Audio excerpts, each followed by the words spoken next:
All right, Wednesday. So Wednesday's activity is very similar to Tuesday's activity, but they took it up a step. Let me add some more light. It's kind of dark in here. So they want you to identify 4 different rational numbers and their opposites. So now I'm not just dealing with positive and negative whole numbers. I'm dealing with positive and negative fractions or positive and negative decimals. Then they want us to draw a number line and plot the points. Pick 2 of the rational numbers to add, subtract, multiply, and divide. 2 of the positive rational numbers to add, subtract. To multiply and divide only. Sorry, I'm looking at Tuesday and not Wednesday. Let me move up.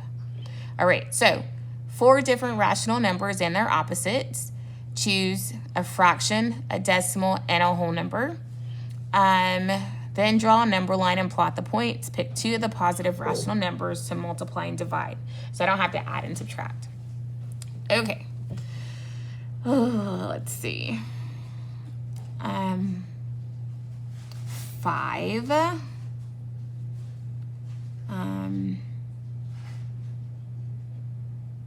2 and 5/10. 1 and 1/4.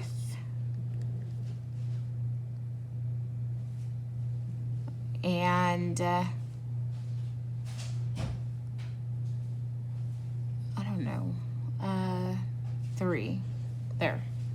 All right, so then I have the opposites will be -5, -2 and 5/10, -1 and 1/4, and -3.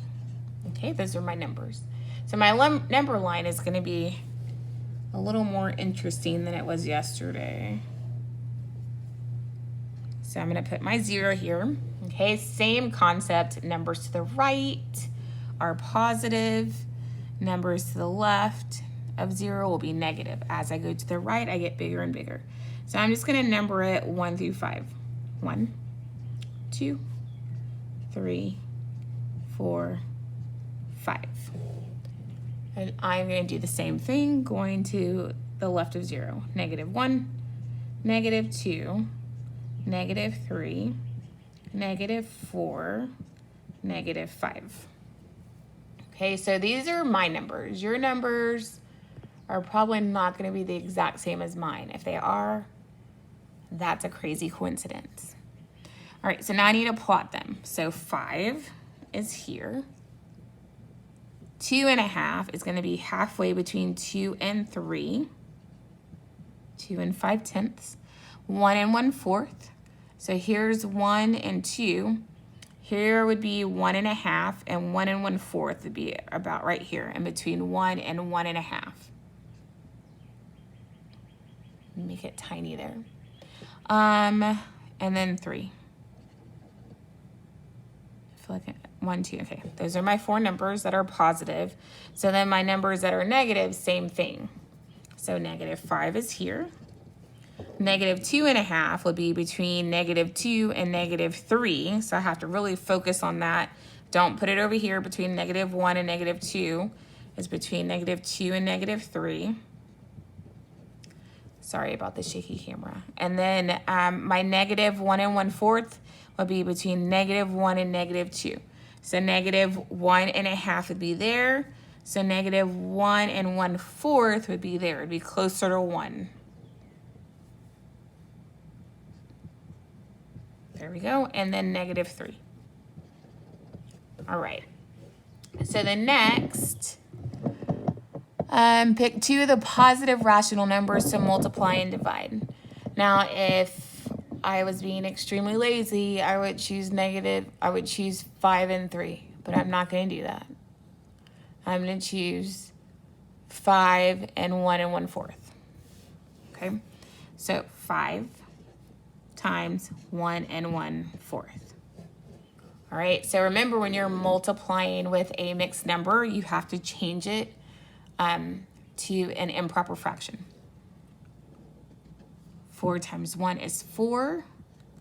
4 plus 1 is 5. So this becomes 5 times 5/4. Okay, and then when I am multiplying with a whole number, my 5 is over 1. And then I just multiply straight across. 25 is 5 times 5, and 4 is 1 times 4. So now this is extremely improper, so I need to make it into a mixed number by using Tybo. 25 divided by 4. All right, 4 goes into 25. 5 times? No, 6 times. 6 times 4 is 24. Subtract, I get 1. So now I don't continue because I had a fraction, so I'm going to make this a fraction. So this is my numerator, and this is my denominator. It stays the same. So my final answer is 6 1/4. All right. Just for fun, I'll show you a picture. So if I had 5 groups of 1 1/4, which is what this is 5 groups of 1 1/4, then I could do, this is my 1 whole,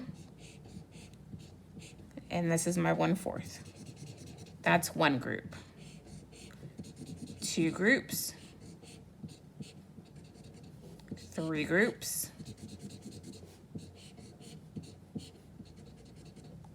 You can't see anything that I'm doing, sorry. There's my 3 groups, 4 groups,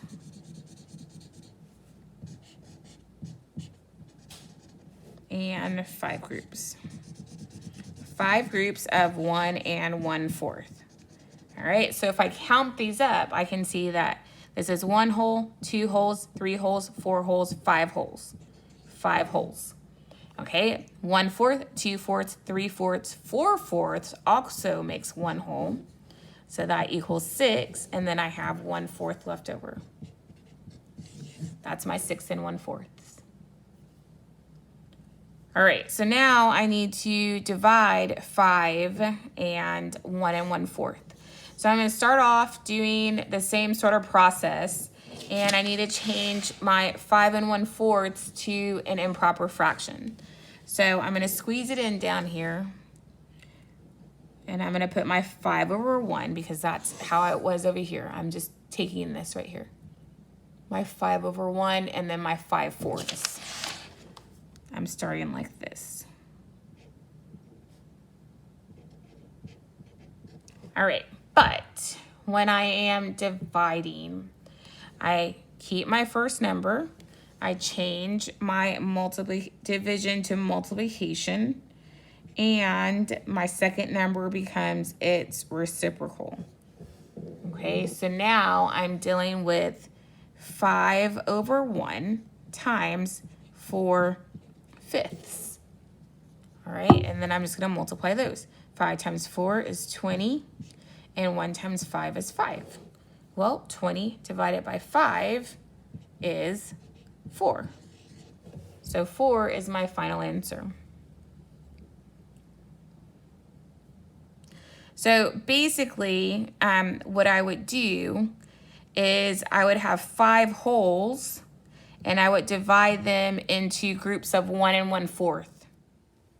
So this is what it would look like. Here's my 5 wholes.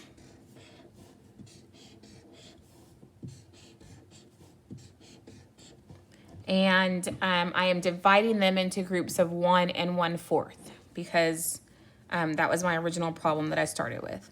So here's 1 whole, and then I divide this. This is 1/4. So that's 1 whole, 1/4, okay, from my 5 wholes. I've done that. That's 1 time. All right, then I'm going to do it again. 1 whole, and I'm just going to use the same 1/4. Okay, so that's twice that I've done that. I'm going to do it again. 1 whole and 1/4. So that's 3 times that I've done that. Do it again. 1 whole and 1/4. That is 4 times that I've done that. So That is taking my 5 wholes and dividing it into groups of 1 whole and 1/4. That happened 4 times. So that's why my answer is 4.